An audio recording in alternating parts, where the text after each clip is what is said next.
সর্বপ্রথম আমি এখন জলসা শুরু করব না, আগে আপনাদেরকে আল্লাহকে চিনাবো, আল্লাহর সত্তাকে চিনাবো, তারপর আমি বয়ান শুরু করব। কেন?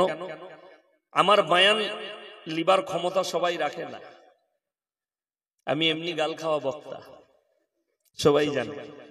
ওই জন্য আমি ঘা করে দেবো, সকালবেলায় মহলম লাগাবেন। ওষুধটা লাগানোর দায়িত্ব আপনার। সেই ওষুধ কিন্তু ওষুধ দোকানে পাবেন না, আপনার হৃদয়ে পাবেন। ওই ওষুধ মানুষের হৃদয়ে আছে। সর্বপ্রথম এখানে আলেম উলামারা আছেন, আপনারা সকলে আছেন, নামাজি দিনদার ভাইরা আছেন।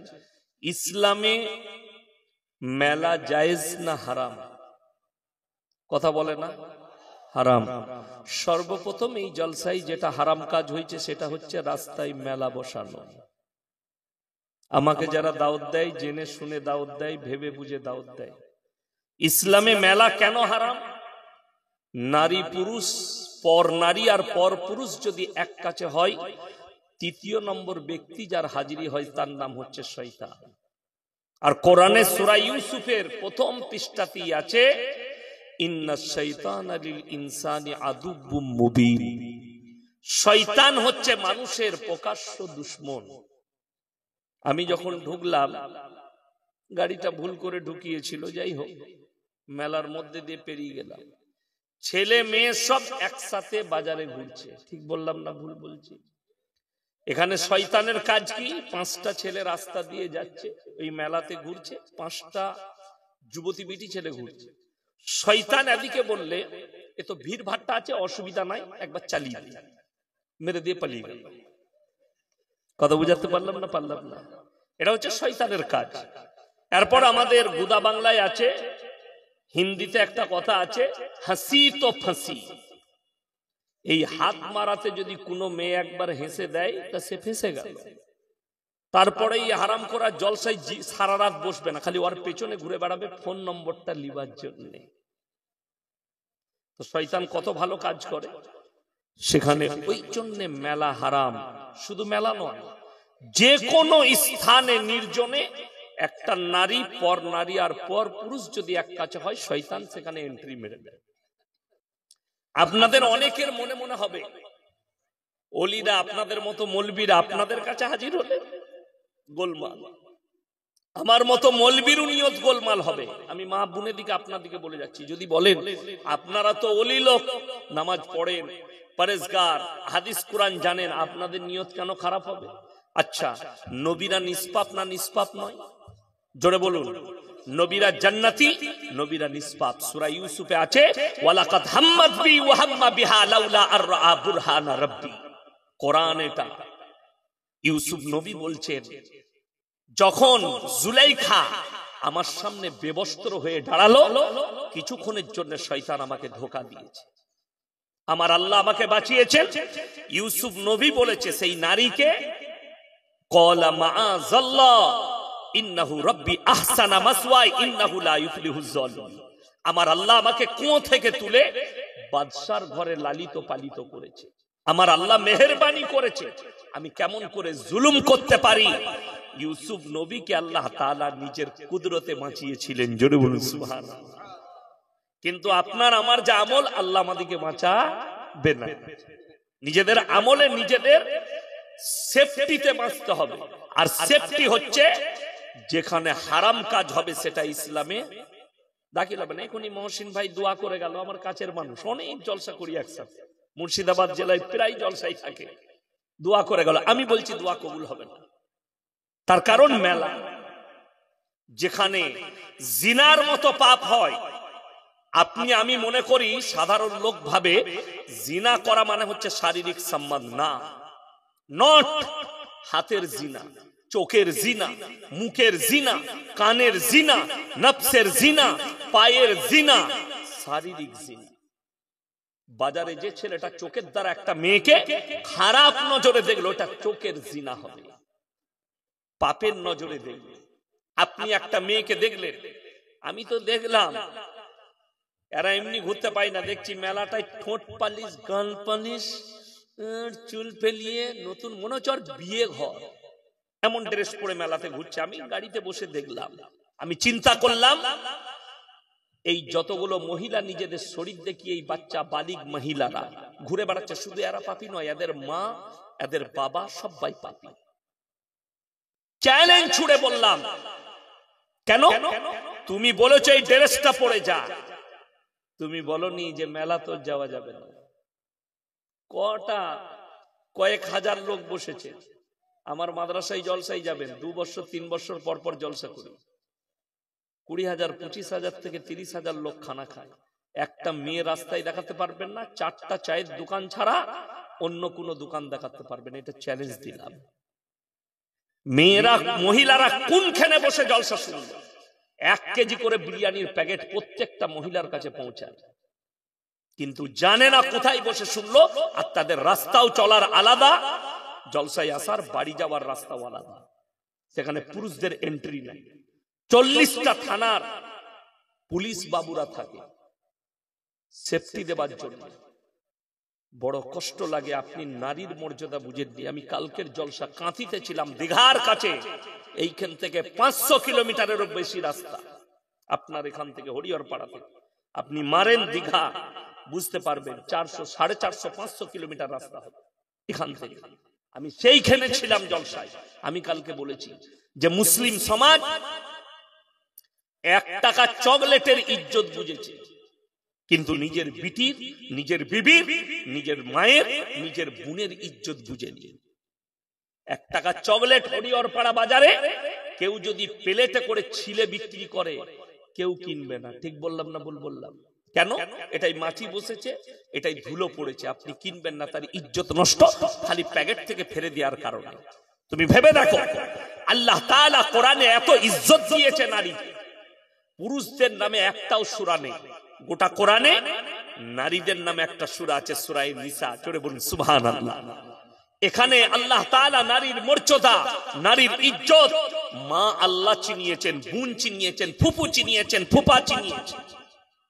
অনেক অমুসলিম ভাই আমাদের ভাবে যে এরা বোনকে বিয়ে করে, এরা বিটিকে বিয়ে করে না। আপনার ইসলাম বুঝে আসেনি। হে আমার অমুসলিম ভাই, তুমি আমাদের মতো মৌলবীর কাছ থেকে ইসলাম বুঝো।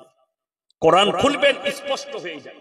সূরা নিসায় আছে, হুররিমাত আলাইকুম উম্মাহাতুকুম ওয়া বানাতুকুম ওয়া খালাতুকুম ওয়া বানাতুল আখি ওয়া বানাতুল উখতি। আল্লাহ পুরো চ্যাপ্টার দিয়ে দিয়েছে কার সঙ্গে বিয়ে করা জায়েজ, কার সঙ্গে জায়েজ নাই। তোমার মায়ের সঙ্গে, তোমার বোনের সঙ্গে, তোমার বিটির সঙ্গে, তোমার ফুপুর সঙ্গে। আল্লাহ তাআলা একটার পর তোমার খালার সঙ্গে একটার পর একটা চ্যাপ্টার দিয়েছে, এবং কার সঙ্গে তোমার বিয়ে করা জায়েজ সেটাও বলেছে।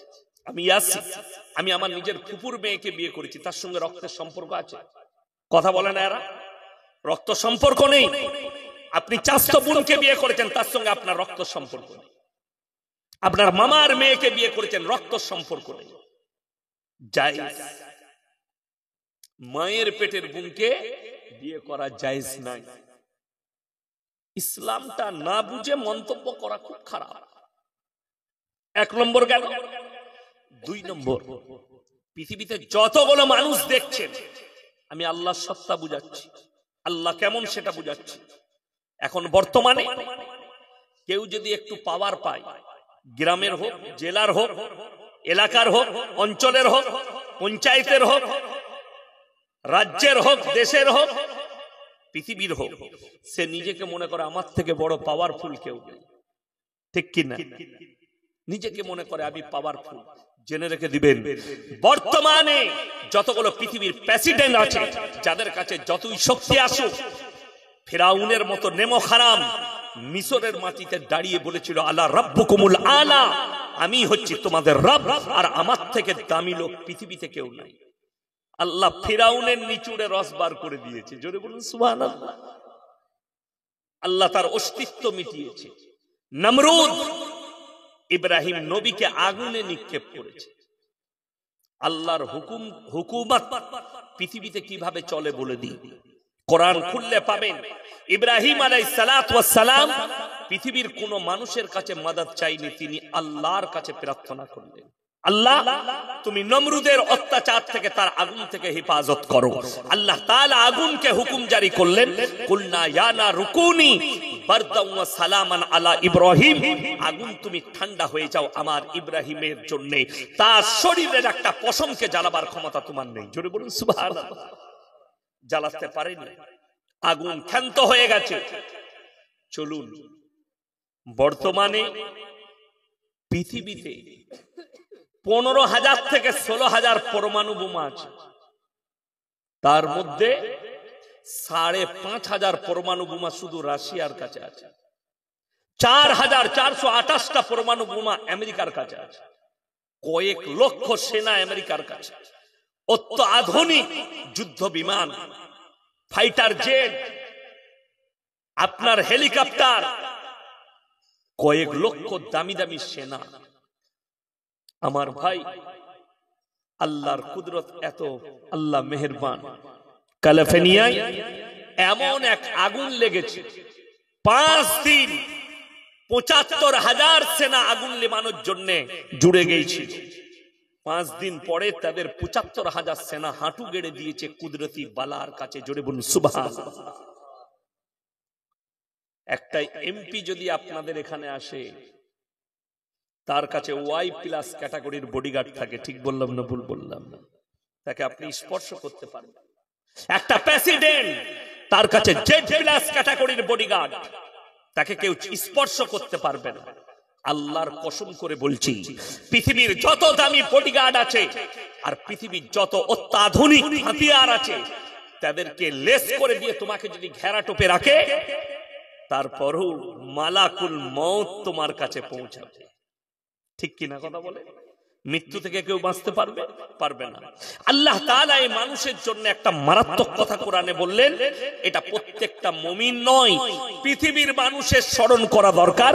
ইন্নাল ইনসানা খুলিকা হালুয়া, আমি মানুষকে অসহায় আর দুর্বল সৃষ্টি করেছি, মানুষ সবল নয়। আমাকে স্টেজে দেখছেন, আমি বায়ান করতে পারি, আমি কিন্তু দুর্বল, যে কোনো দিক দিয়ে দুর্বল। আমি যে কোনো পারিবারিক, সাংসারিক, শারীরিক, অর্থনৈতিক, সামাজিক, যে কোনো দিক দিয়ে প্রত্যেকটা মানুষের কাছে দুর্বলতা আছে। সব থেকে বড় দুর্বলতা, পৃথিবীর একটা জানদার প্রাণী হোক কিংবা মানুষ হোক, তারা কতটা আল্লাহর কাছে দুর্বল আর অসহায় বলে দিই। তোমার কাছে মৃত্যু এলে তোমার 14 পুরুষের ক্ষমতা নাই যে তোমার মৃত্যুকে রুখে দিই। জোরে বলুন সুবহানাল্লাহ। মৃত্যু অনিবার্য। এইখানে মানুষ দুর্বল, মানে তোমার দুর্বলতা আছে, সে যেই হোক। এরপর ইমানদারির সঙ্গে বলুন, হাত তুলে, কোরআনকে সবাই বিশ্বাস করি? জোরে একবার বলুন তো ইনশাআল্লাহ। কোরআনকে বিশ্বাস করেন? কোরআন কেমন মুকাদ্দাস কিতাব। এই যে আলেম উলামারা আছে, আমরা জানি আমাদের বড় বড় আকাবির, বড় বড় শেখ মাশায়েখরা অনেক কিতাব লিখেছেন। আমার আব্বাজি অনেকগুলো বাংলা কিতাব লিখেছেন। বড় বড় সাহিত্যিক, যারা মাস্টার আছেন, ডাক্তার আছেন, প্রফেসর, ইঞ্জিনিয়ার আছেন, তিনারা জানেন। বড় বড় সাহিত্যিক, জ্ঞানীরা, মনীষীরা কিতাব লিখেছেন। একটা ব্যক্তিও তার কিতাবের ওপরে লিখতে পারেনি, বইয়ের ওপরে আমার লেখার মধ্যে কোনো ভুল নেই। এটা কেউ লিখতে পেরেছে বলুন? আজ পর্যন্ত পারেনি। আমার আব্বার অতগুলো কিতাব আছে, আমি একটা কিতাবও পাইনি। অত বড় মুহাদ্দিসদের বড় বড় কিতাব পড়েছি, বড় বড় কিতাবের মুসান্নিফ। এশিয়া মহাদেশের সব থেকে বেশি বই যিনি লিখেছেন, তিনার নাম হচ্ছে মওলানা আলী মিয়া নদভী সাহেব রহমতুল্লাহ আলাইহি, যিনি লখনৌ নদওয়াতুল উলামার প্রতিষ্ঠাতা। 4,500 কিতাব লিখেছেন তিনি, 4,500। তিনার লেখা আরবি বই মক্কা, মদিনার, মিশরের ইউনিভার্সিটির সিলেবাসে আছে। তিনি কত বড় আলেম ছিলেন।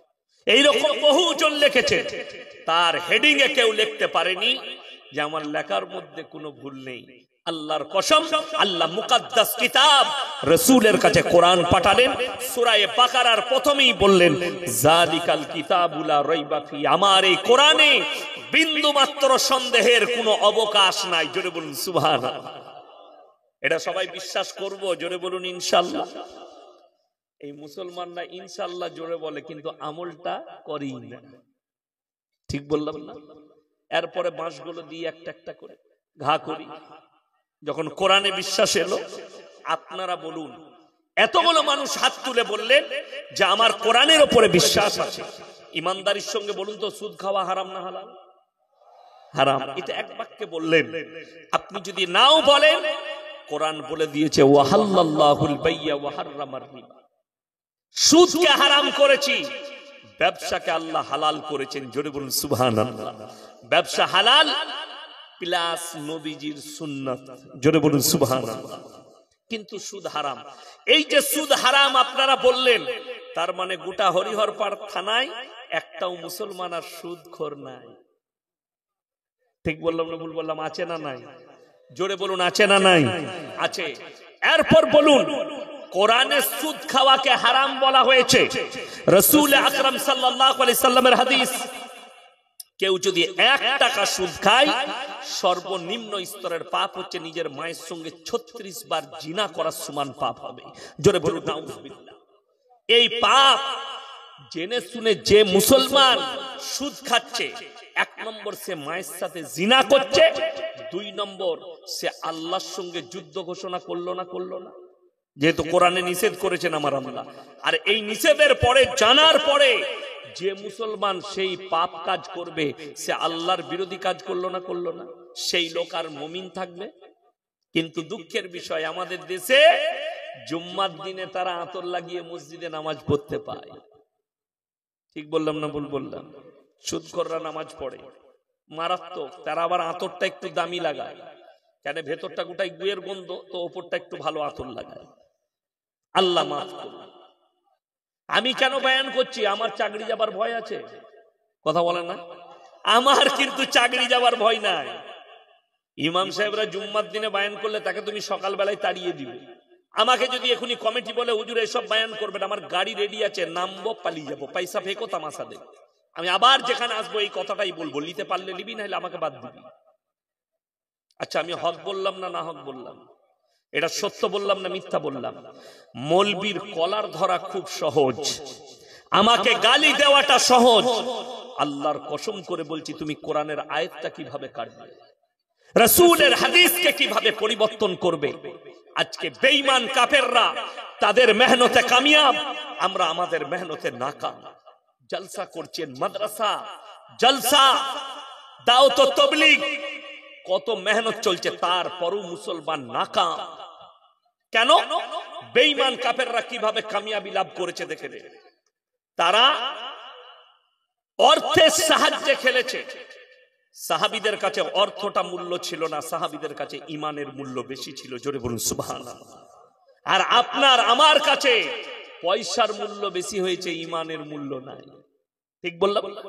যার কারণে গোটা পৃথিবীতে, এই ভারতবর্ষে, বিশেষ করে পশ্চিম বাংলায় বেঈমান কাফেররা প্রত্যেকটা ঘরে ঘরে সুদকে ঢুকিয়েছে। তার নাম হচ্ছে বন্ধন লোন আর গ্রুপ লোন। আপনাদের এখানে আশা করি নাই, আছে?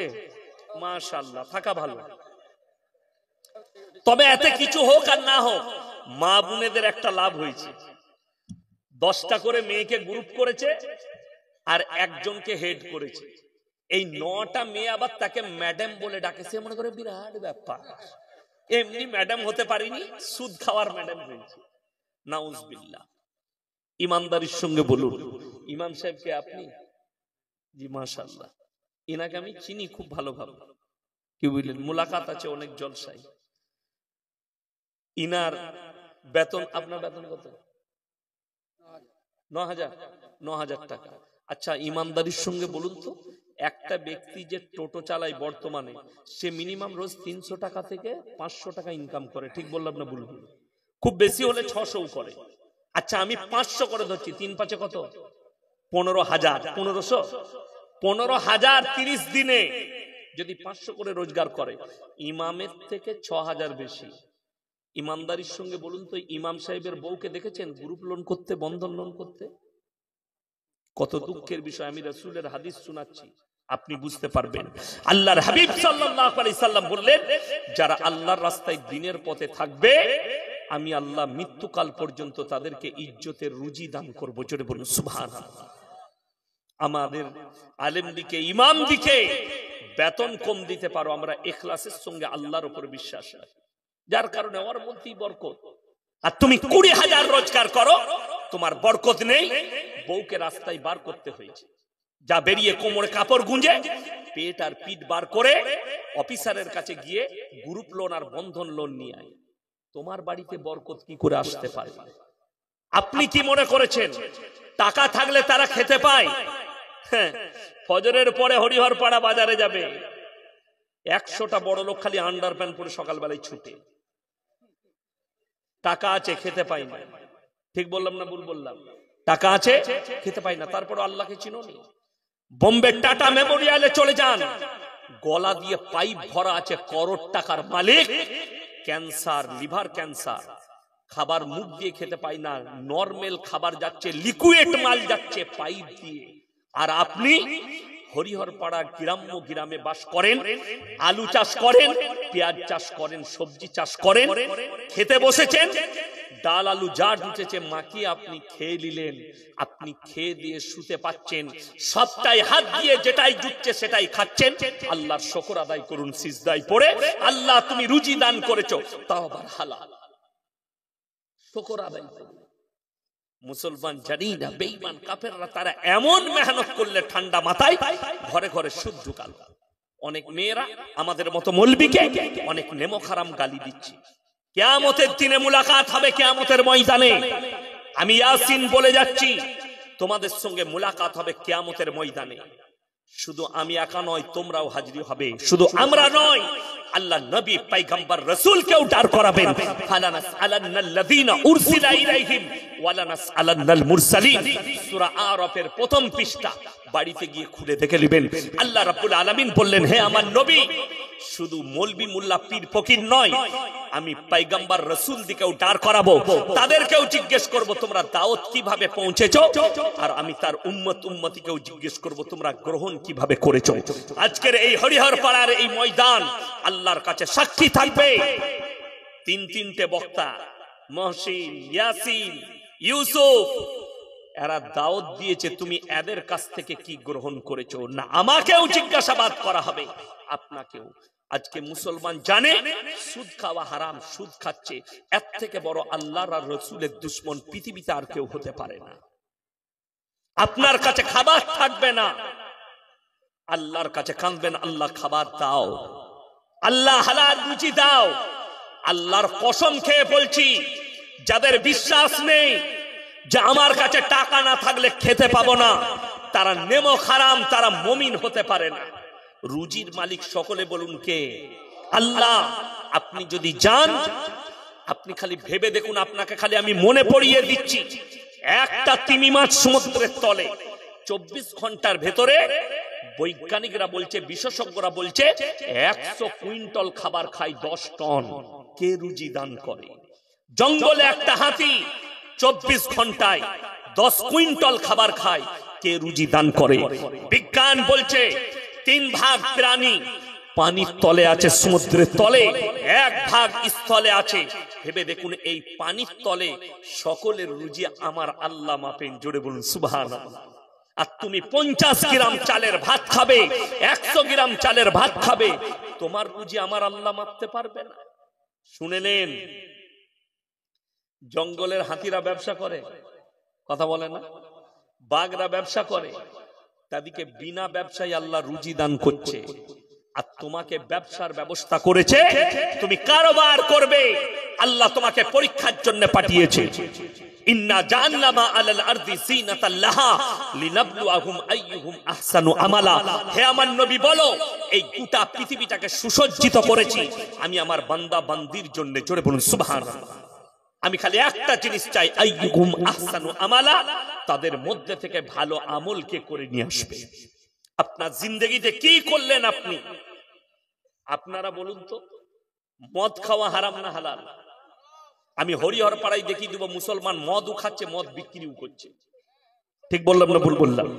যদি এখানেও না হয়, আমি হাই রোডে দেখাবো, আপনি চেপে যান। শুনেলেন, আপনার ধর্মকে একটা অমুসলিম ভাই যতটা রেসপেক্ট করে, আপনি অতটা আপনার ধর্মকে মানেন না।